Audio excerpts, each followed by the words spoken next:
Okay, welcome back to the Friday Night Live podcast. We want to thank you guys for joining us again. Our special guest today is the Silvernail family. We have Jericho and Marchetta from Carson, California. Jericho is now in his third year at Long Beach City College. He has a great story that we get to share with you guys today. He came up from the ranks of youth football, coaching Pop Warner, and now all the way into his third year at Long Beach City College. He's been coaching for 7 years. Marchetta, his lovely wife, is an elementary special education learning center teacher who, congrats, Marchetta, just obtained her master's university from Biola. Congratulations, Marchetta. That's wonderful. So we are blessed to have them on the show today to tell us about their journey, their football journey, their life's journey, and we're so thankful. Jericho and Marchetta, welcome. Thank you for being here. Hi guys, thanks for having us. Yeah. All right. So again, we're just gonna kind of just jump right into get to knowing the Silvernail family. We've got a few questions for you that Kareen's gonna share with you. Yeah, fast 5 kickoff questions. Here we go. In-N-Out or Chick-fil-A? Oh. Dramatic pause. Chick-fil-A. I'm gonna say Chick-fil-A. Yeah, I'll go Chick-fil-A. Chick-fil-A. Chick-fil-A's good. It's just good. Secret sauce, can't beat it. Yeah. Right. Beach or lake? Oh. Beach. Yeah, I'll go beach. We're SoCalers. Yeah, kind of beach. Okay, country or hip-hop? Country. Country. Thriller or romantic comedy? Rom-com. Yep. Rom-com. There we go. Okay. I got All right. you. Full disclosure, Jericho, I'm sorry. I got to say this. We had the questions down. She had rom-com on her notes. I'm like, rom-com? I didn't know what rom-com was. I'm like, you got to write out romantic comedy. I don't know. And you answered it, man. That was it. That was perfect. Don't worry. Rom-com. Yeah, because I put that Yeah, I down. checked myself right Well, there. because I was wanting to buy Chris, and I said thriller or rom-com. He's like, What's rom-com. rom-com? You hit it. Great job, Jericho. Okay, last one. The Bachelor or Amazing Race? Is neither an option? Yeah. I don't watch either. We don't watch TV. No. So We watch movies. yeah. We watch a lot of okay. movies. And We have all streaming services. Are you guys Netflix folks, Hulu? What's your preference? Disney Plus. Disney probably. Plus right now. Disney actually. Plus Well, when we've with got, Ada. yes, when we've absolutely. got little ones in the house, that's pretty. They take over the TV, don't they? Yes. Yeah, that beautiful 2-year-old is probably taking over the airwaves. I get it. You're absolutely right. I feel like she wakes up and demands her show. Yeah. Like, Who knows? it's like, oh, put it on. Here we go. What's her favorite What's the show favorite right show now? right now? What are we watching? She's got 3. Yeah. She's got Tots. They're all in Disney Junior. It's Tots, it's Puppy Dog Pals, and it's Bluey. Oh, okay. Okay, what's Bluey? Yeah. It's about an Australian blue heeler family, and it's a cartoon, and the parents are actually real-life parents. It's hilarious. It's actually from really? Australia. So it's an Australian-based show. It's amazing. It's great for the parents. That's a new one. The kids loved, what was it? What's the one that they always like with the animals? It just slipped, Bubble Guppies. Oh, Bubble Guppies. Okay. That one's a cute one. Yeah. We were Bubble Guppies and Dora the Explorer and Boz the Big Green Bear and all kinds of fun stuff. Yeah, we love Disney. Disney saved us with 3 of them. We could line them up, let them turn on the show and let them go. Yep. Hey, Jericho, Silvernail, last name real quick. What is, I love that name, unique name. What's the cultural background of your last name, Silvernail? So it's actually German. A lot of the time growing up, I got a lot of, oh, are you Native American? Is that what tribe is that from? It's German. It's, yeah, it's German. It's nothing crazy. It was like Silvernagel back in Germany when they came over, and it got changed. Okay. Nice. A little bit. And that's, I just love it. That's a very unique name. I just want to know what that background was. That's cool. That's very cool. There's one other Silvernail that I know coaching, and he's actually at Rutgers. He's he found me on Twitter. We were talking, and he's like, I found the other Silvernail in the AFCA directory. I had to find him, and so now we make it a habit to go see each other and hang out when we go to the convention. So Oh, that's fantastic. Very cool. So I Yeah. call him Cousin Tim. Cousin Tim? Yeah. That's awesome. There's gotta be some connection there, right? That's gotta be a Probably. connection down the road. I don't know. I would like to think so. He sends me like he got their family crest done. Like his parents got the family crest done. So Yes. like he sent me a picture of the family crest. Said, "Hey, bro, here's the family crest." So I get random texts like that from him. So But he's cool. family now. Yeah, that's it. Yeah, That's great. Well, that's great, Coach. Thanks for sharing that little tidbit right there about your family history. But let's get right into it. Let's get into this last season. You guys had a wonderful season at Long Beach City College. You guys won the Southern California Bowl. You defeated Southwestern 20-16. Take us through that. Take us through this season. Take us through that game when you guys got there. Looking at the score, boy, you guys had a wonderful second quarter. Kind of finished it right there, that second quarter, and then it was kind of a back and forth. But just take us through this past season and that game specifically.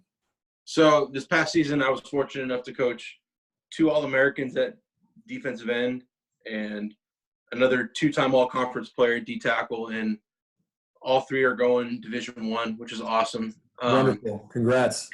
Thank you. It's not even me, man. I can't take any credit for their talent. I just tried to help them along the way. But my first year there, we didn't do so well. We had 20 season-ending injuries or so, and we were 4-6. So this past year, that's why the series that we had follow us around this year was Redemption. It's because we were redeeming ourselves from the year before. Mm-hmm.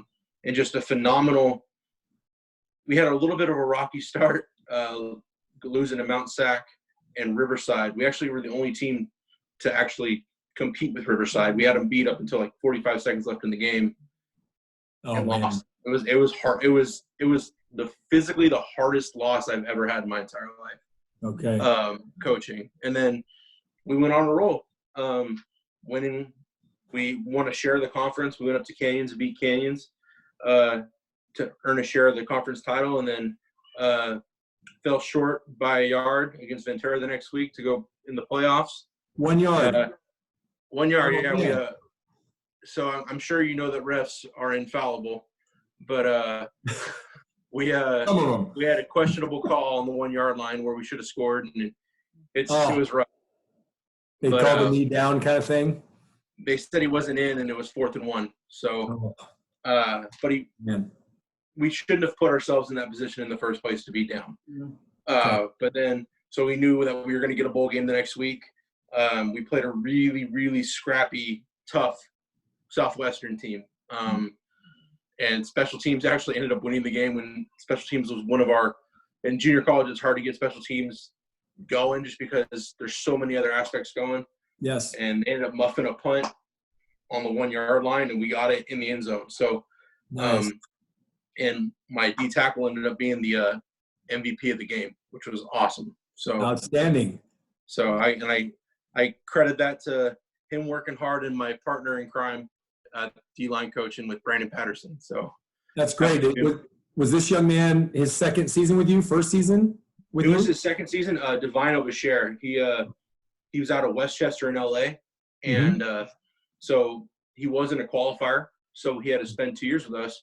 So he actually is going to Boise State. He's up actually in Boise State right now. Go Broncos. Yeah. And my other D-end are going there. So they're going to be They're both going. Okay. Yeah. So, wonderful. But we were very fortunate on that defense to have just a family. This team was a family this year, and it was just everything hit right. It was right time, right place. It was fun. It was a lot of fun. Marchetta, do you go to the games? Are you pretty consistent? I know it's hard with a 1.5-year-old. Yeah, his first season at Long Beach, I didn't. So our daughter was born in August. So right in the middle of the preseason. Here we go. Actually, when I went into labor, I was like, no, it's fine. Go to practice. We're good. So he's at practice. My mom and I go to the hospital just to see how things are going. And they're like, you're 6 centimeters dilated. Like, it's time. Like, you're going. Wow. What did you do, Jericho? I ran over to the hospital. Well, so it was my first day as a full-time coach at Long Beach. So I get there and I told our head coach, Brett Peabody, I was like, hey coach, like I might have to leave. My wife, like she was feeling kind of pains in her stomach. We don't know if this is it. Like baby might be coming. He goes, why are you even here? I'm like, well, my wife told me to go. My wife was like, so I go, and then it felt like a minute after I said that, I get a phone call from my mother-in-law going, hey, it's time. And I look at all the coaches in the room. I'm like, I got to go. Hung up, ran out to my car, called my dad, my mom, my grandparents. I said, hey, we're going. Let's go. That's great. And I hustled down and was able to get in there. And wonderful. Wow. That's great. It sounded like you had a lot of family around you too. You had family in Marchetta. Is your family local? Are they close? Yeah, so my parents are obviously here. My brother is in Long Beach. That's, I guess, all the family I have around here.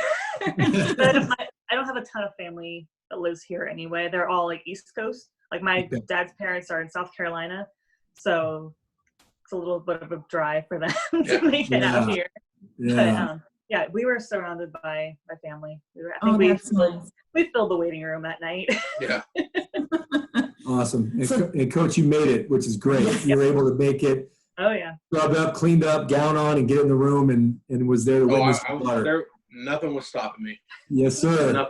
I was gonna make it.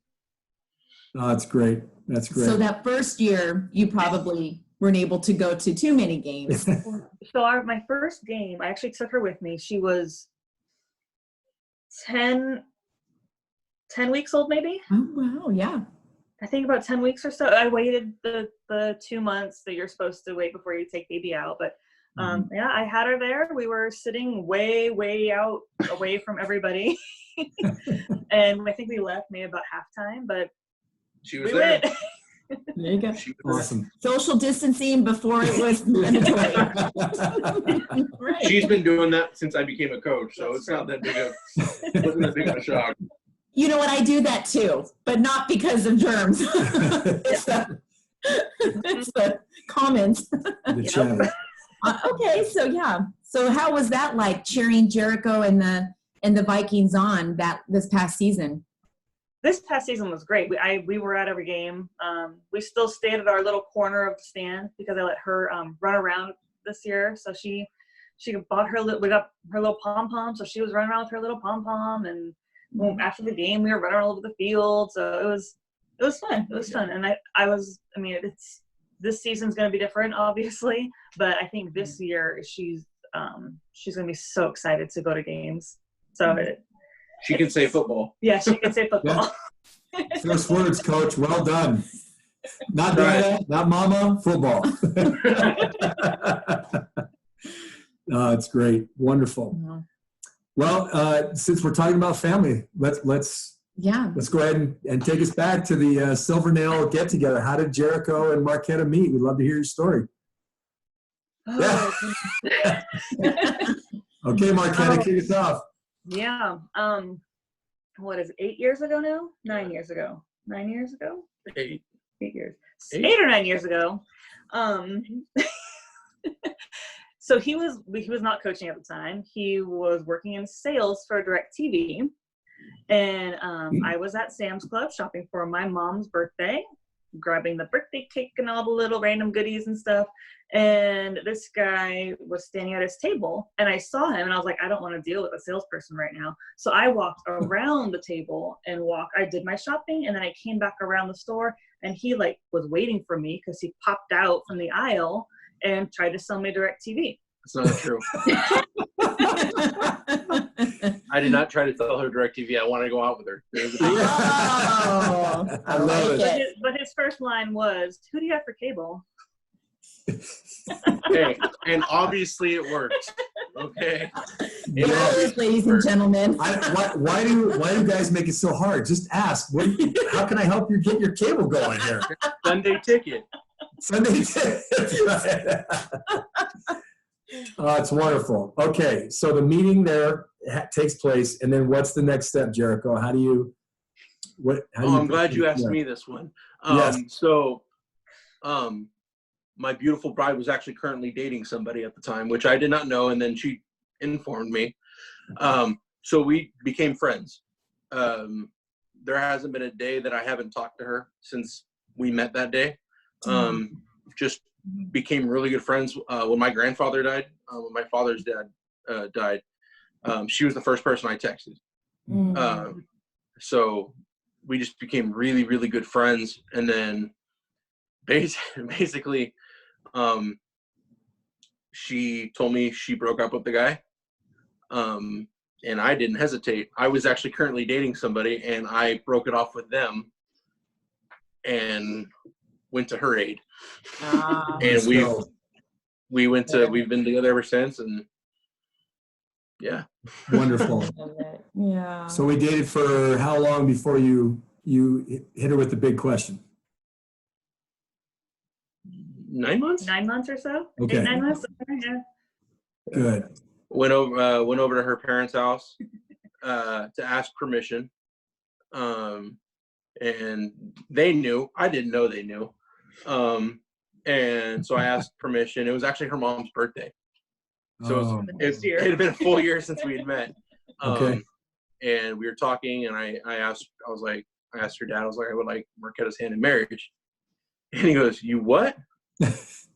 Oh, hell no! And my heart stopped. 100%. My head hit the table, because probably about 3 hours before that, my grandfather told me, "Well, what if her dad says no?" So my mind is going, "Oh my God, my grandpa's right." So, and then I put my head down, and then my mother-in-law, my future mother-in-law at that time, put her hand on my back and said, "We knew you were going to ask." There we go. So there we go. they could have let that drag on for a really long time. I'm really glad they did. The whole night, man. That'd be crazy. That would have been hurtful. Hard to do that. Wonderful. Yeah. It's great. And then so we're getting now the marriage. Now this is important for most coaches. When was that marriage date? When was the actual day of the wedding? November 22nd. Excellent. You could tell that I never coached in a playoff game. Now, because I know you said that when you first met, you weren't coaching. So at what point did you start coaching during your dating, or was it after you got married that you started coaching football? It was that fall that he started coaching at. I was at I was at Santiago High School. It was literally like 6 months after we started dating. That I was like, oh, like I knew a guy who coached at Santiago. He's like, hey man, we need freshman coaches. And I was like, I used to play football. Maybe I could try. And I hopped in and I got the bug, like hardcore bug. And she's been at every opening game except when Ada was born. But that awesome. was So that was 7 years ago. Yeah. So was that was 8, because I took a year off of coaching. The season we got married. The season we got married, because I didn't want to. You were going to coach. I was going to coach, but I didn't want to go half-hearted with my guys, because my mind was going to be towards the wedding, and I didn't want to not give her my full attention. So wonderful. I stepped back and then took the basically season off, and then got hired in January at a different school, and I've been coaching every season since. So there you go. Was that Corona Santiago High School out here in the? No, that was Garden Grove Santiago. Garden Grove. Okay, I knew a couple guys. I know some coaches that have been at Corona. I just want to make sure, give them a quick shout out. But no, okay. So right from there, I have a buddy who coaches at Corona Santiago. Yeah. Okay. Yeah. With Coach Morrison right now. Yeah. Good. It's good stuff. So then the question is, because it's always so funny, and we talk a lot about this with some of the other couples we've interviewed, is at what point did you sit Marchetta down and say, okay, this is football life. And this is how the football season's going to go. You won't see me for 7 days of the week. I think it's an ongoing conversation. It's just continuous. I mean, it helps that I'm a teacher, so I am 9 months out of the year nonstop. Mm-hmm. So and I get it. It's my brother played baseball for, oh my gosh, 15 years, Little League through college. So it's like I knew the time and dedication it took on the athlete's end. So it's like, I can imagine how much more it takes out of a coach. So I told him, I was like, if this is what you want to do, you better do it all or not at all. So I do it all. Well, I think with football, I think it's so demanding on coaches that you have to be 150 in, you know, and if not, you can tell, right? And so, you know, we always ask that with wives, coaches' wives, you know, did you have the talk or not? Or, you know, but that's great that you had that background. You kind of knew with your brother. And I think that always helps, you know, and so having that support, right? Jericho is so great. As a husband, it frees you up to do what you need to do, and there's no questions asked about what's going on in the home front, and that's. And I also feel like it makes it easier on me because like I don't have to worry about like if I'm hurting her or if I'm worrying her or irritating her, because I know that's the problem with a lot of coaches couples. I don't want to say coach and coaches wives, but there was never that talk. There was never that understanding of like, hey, because like during off season, I do everything I can. I'm here. Like I'm like with recruiting, it's a little bit harder, but like I'm on the floor rolling around with my daughter. Like I'm like trying to play with her. I'm like there's 2 hours a night that we'll just watch TV and hang out. Yeah, but that time. Yeah. And I think because of the fact that I didn't know what I was getting into as a coach. I grew up in a family, like my dad was my coach growing up, and I was just used to watching film. My dad would watch film, and when I was in junior American, and so I didn't know what the coach life was like. And then when you start to learn, she was learning with me. So it's like, okay, well, at least we're doing this together. It was something we could do together. But I think that helps us too, is I am involved. I'm not sending him off to do who knows what. My time. Yeah. So it's like I'm at the games. I do stop by practices when I'm able to. So I try to get to know the other coaches, at least the players' names, even if I can't put a face to it. So I try to stay involved because it makes me feel involved too. Oh, wonderful.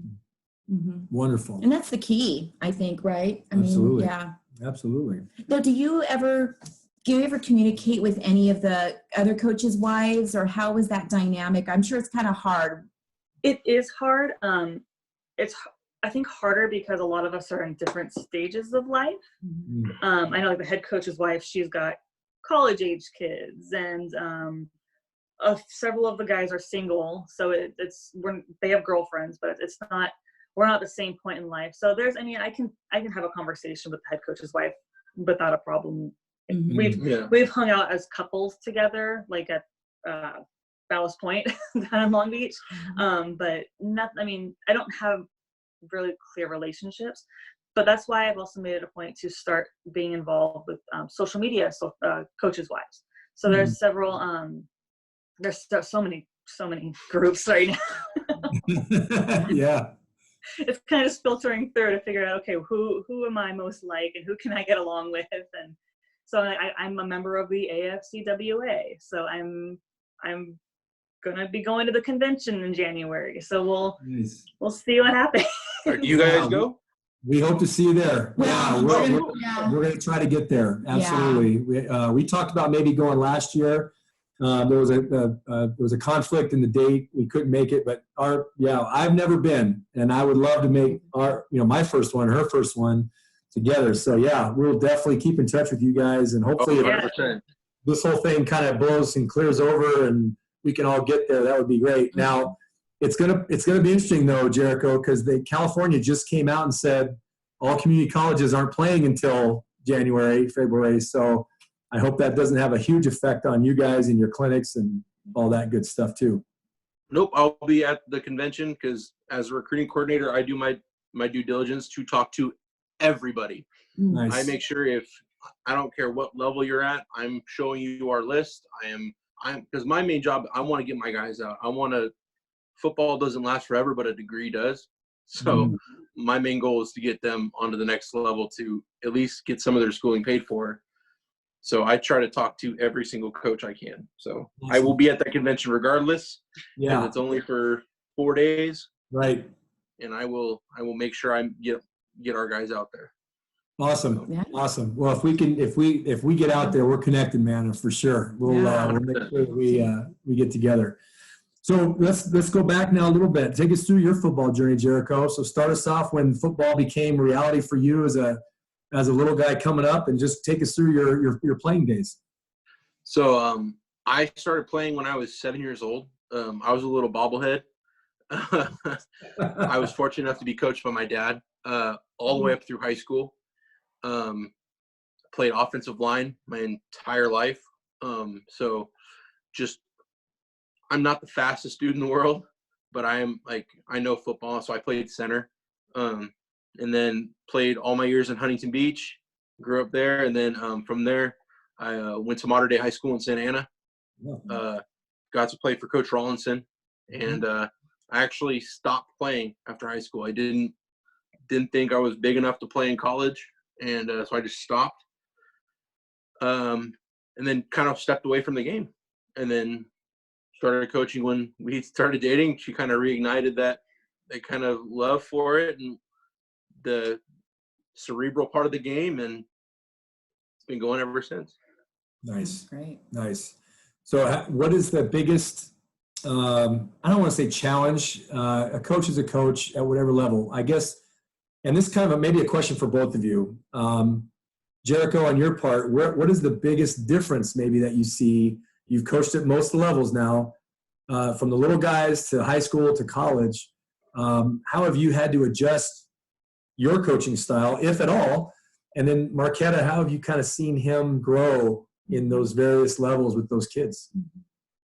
Well, from my perspective, I'm going to tie in my education too. So with special education, we do what's called like scaffolding. So you're teaching kids the same thing, but at different levels. So being able to watch him scaffold his teaching, it was very like, oh, hey, that's what I do. So for the little guys, he was teaching them the same things he's teaching these 18, 19, 20-year-olds, just at a different pace, at a different level. So it's like it showed me that he really knows what he's talking about, because you have to know what you're talking about if you're going to teach this huge spectrum of kids. So, and especially now, he does everything possible. He will sit on the computer for hours learning, and the technical aspect of football, it's over my head. Like, I don't know. He'll sit there and draw out plays, and I'll be like, those are squares and circles. I don't know what you're doing. So, but his knowledge has developed like crazy just over these past few years. So and he's able to just implement it. It's becoming so much more natural to him. So it's like I almost saw him grow with the programs he was. So he started with the little guys, and now he's junior college. So it's like, oh, he started super basic, and now he's like leveled up. Awesome. What do you think, Jericho? Your biggest, teaching, and obviously the retention level is going to be different at the different levels, but with that kind of mindset of teaching the basics at any level, what have you seen as some of maybe the challenges of each level? It's patience, I think. It's because patience, when you're coaching Pop Warner kids and the younger guys, you have to understand that this might be their first time ever playing the game. So you can't get mad at a kid or get frustrated because it's not their fault they don't know. That's why you're there to teach them. But then it's a different kind of patience when you're in the junior college level, because, okay, you're a quote unquote grown man now. Mm-hmm. This is what you want to do. You want to go, you're hashtag D1 bound. You can't understand a simple stunt, and it's taking the patience and having the patience not to flip out or get frustrated with them because of the fact that they may not have been coached the same way that you coach. So they need to learn they basically have to wipe their brain and learn something new.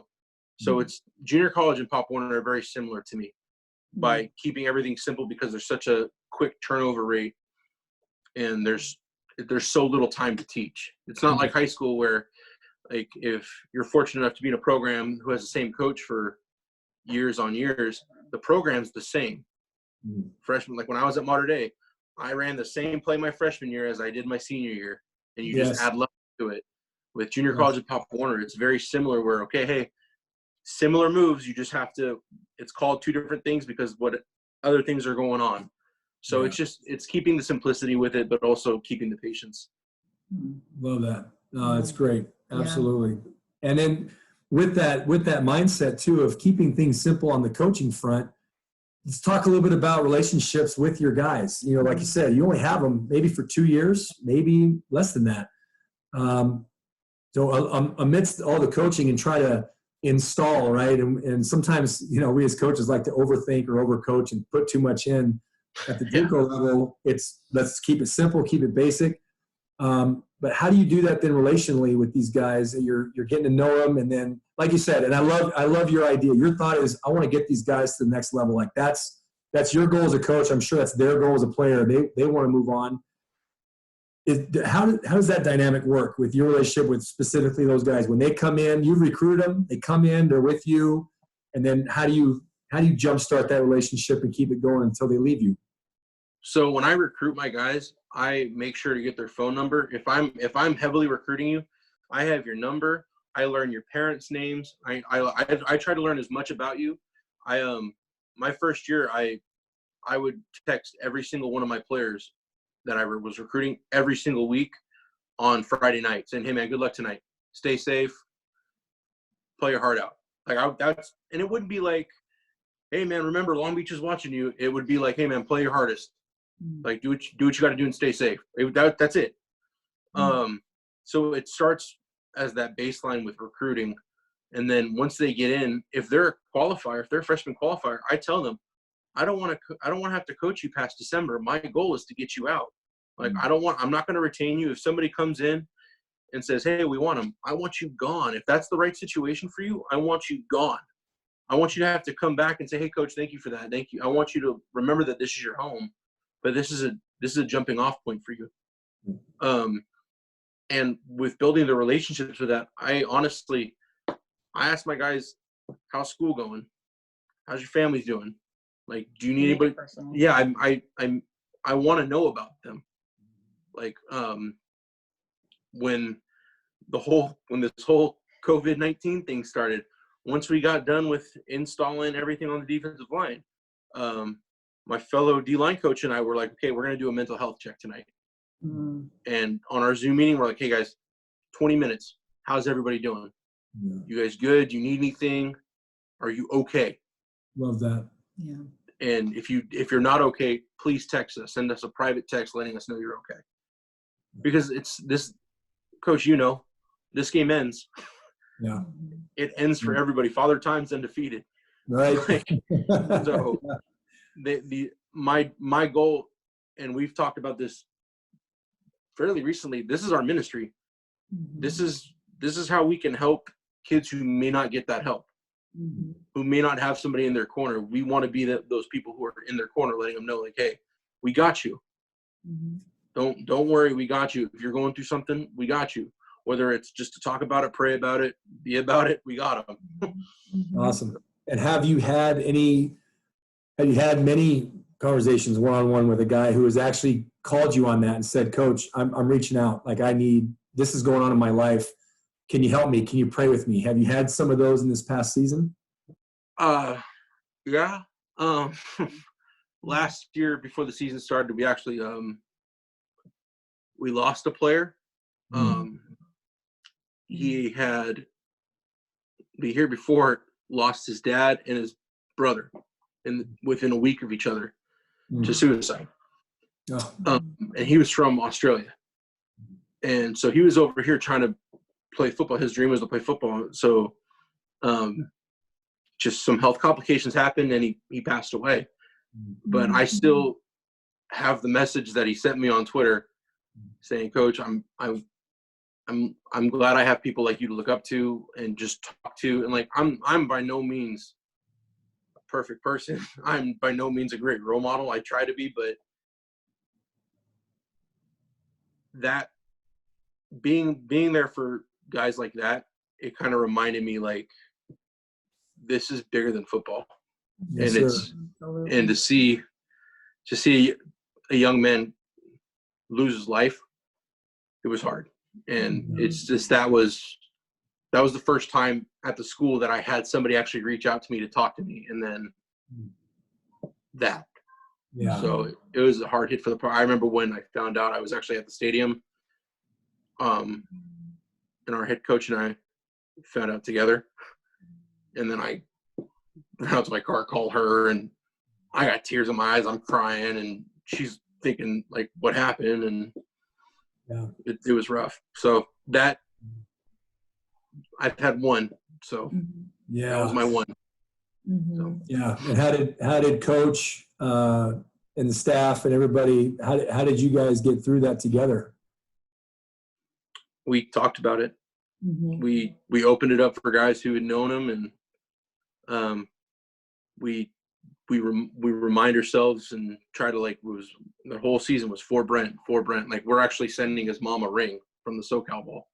That's fantastic. I was just going to ask when that happened. We're going to send her a ring, and the coaches are chipping in for it. And it's, it was a rough season. It was hard, but I think, like, I hate going back to, like, cliches, but it's like when you're in the weight room, how do you build muscle? You got to tear the muscle. Yeah. I think that was our big tear. Okay. And then it helped us become a family, and we built on that. We all kind of just rallied together, and especially because he was a defensive lineman. So as a defensive line group, it was like, all right, like, we got to be there for each other. Like, we're going to lead this team, and we're going to do what we can to make sure everybody comes together. So what part of the season did that happen, or when did that happen? July. So it was before you guys kicked off. Yeah. Okay. Yeah, it was July. I want to say July. I think it was recently, actually. Last year, about this time last year. Yeah. So yeah, it was rough, but I think that situation brought us together as a family, and brothers, man. Brothers fight, but brothers all have the same ending goal, and I think we did what we needed to do. So yeah, like you said, that, you know, once you get through the heartbreak and the sorrow and all of that, I can imagine that not only just brought you and your D lineman closer together, but yeah, after talking about it with the staff, how that must have just resonated, that it's just a game, like you said, Father Time is undefeated, as well said. And that was probably a moment where everybody had to reevaluate what's our real priority here. I mean, obviously football is huge, but in the game of life, you know, this is just small potato. Like, this is just not the biggest priority right now. And having guys go through that too, that's going to resonate and grow them as young men, and they're going to reflect on that, how they felt, and more empathetic down the road if that ever happens again. And what a neat thing for you guys after that, to see those guys go through that together, when men can lock arms, cry together, go through something like that together, and then still keep things in perspective, and then still move on and kind of heal from that and go play a season, and then look how the season turned out. I mean, that's really I think the problem too with people is that, not people, but probably the wrong thing to say, but the problem is the misconception that junior college kids, they're kids. They're still kids. Mm-hmm. They still are learning how to, like, do you remember when you were 18, 19, coach? Like, you don't have everything figured out. You know what I mean? So, like, and some stuff can derail you really quickly. So I think as coaches, we have a responsibility just to be there, just to be present, just like in our own kids' lives. Mm-hmm. Absolutely. Awesome. And you guys fill that gap. I mean, you coaches, we as coaches, we fill that gap for not just those situations, but even a young man who maybe doesn't have a father, grows up in those types of homes, and we kind of come along and go through something like that together. And man, those things are so impactful. So you were the right guy at the right time for that group, Jericho. And that's it's hard to go through, but the better part of a champion is reflection. So Appreciate you sharing that. Really do appreciate you sharing that part of your journey. So let's go back to the Silvernail family though. What does life look like in 10 years? Marchetta, you have just acquired, like you said, your master's. Wonderful. Congratulations. Maybe share with us some of your guys' goals next 10 years. Marchetta, where do you see yourself educationally? And then Jericho, are you thinking maybe beyond the JUCO level? Go ahead. Well, I mean, I'm fresh out of school. Feels like I feel like I've been in school for the past 20 something years. It's a weird transition, especially graduating in as of the class of 2020. It's like I was going so hard. I finished my thesis and then it dropped off, and it was this nothingness in a way. So it was a really weird time to finish it all. So now it's like I just want to take a break and teach. I've only been actually teaching in the classroom for 1 year. Mm-hmm. So 2020 was my first year of teaching. So I need to finish my clear my credential. So in California, I need to teach 1 more year before I can clear my credential. And at that point, I can take it anywhere in the country. Especially with my master's now, it's easier to jump into a district position. Yes. I don't have a specific career goal right this moment because I want to be able to enjoy being in the classroom for at least 1 more year before I make that jump. I mean, I want to know what it's like to come home and not have homework to do. So Help me now. Yeah. The meetings and IEPs and all those good things that come with special education. Yeah. Good. How about you, Jericho? 10 years. Where do you see yourself? So I'm actually currently in school right now. She finished. Yeah, I got the baton. She beat you to the finish. I'm actually currently finishing. I'm going to be finished up and ready to transfer to a 4-year by fall 21. Nice. So I'm looking at a couple different options right now, and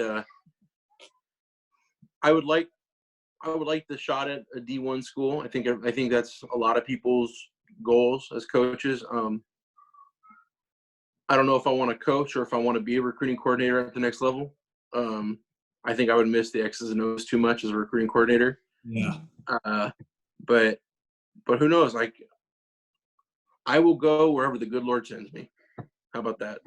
Right. 10 years. If I'm here in California coaching a D13 high school, I'm here in California coaching a D13 high school because that's what the good Lord wants me. If I'm in Fairbanks, Alaska, I'm in Fairbanks, Alaska. But wait, now don't claim that. Yeah, they're hiring. They're hiring now. Watch out. Oh my God. So, but I will go wherever the good Lord thinks I need to be, and I know that I have my wife's support. So.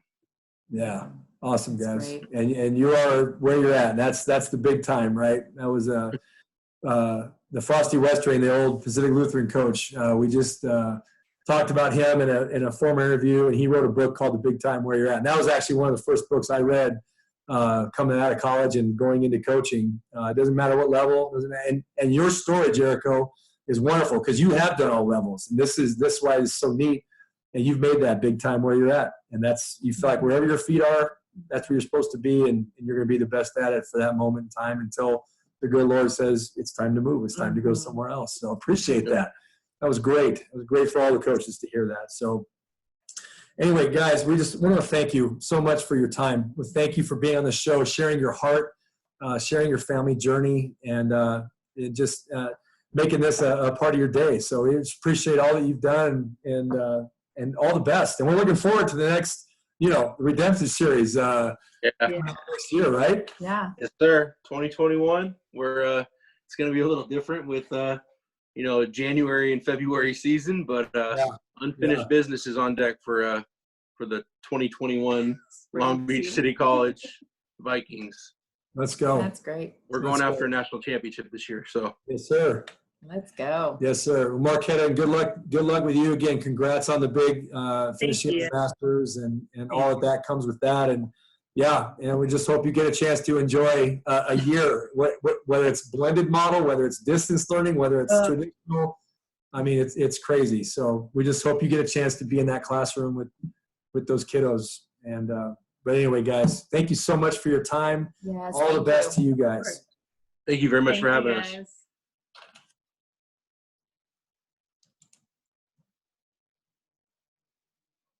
Is it done? Yes. Cut. Yay. Okay.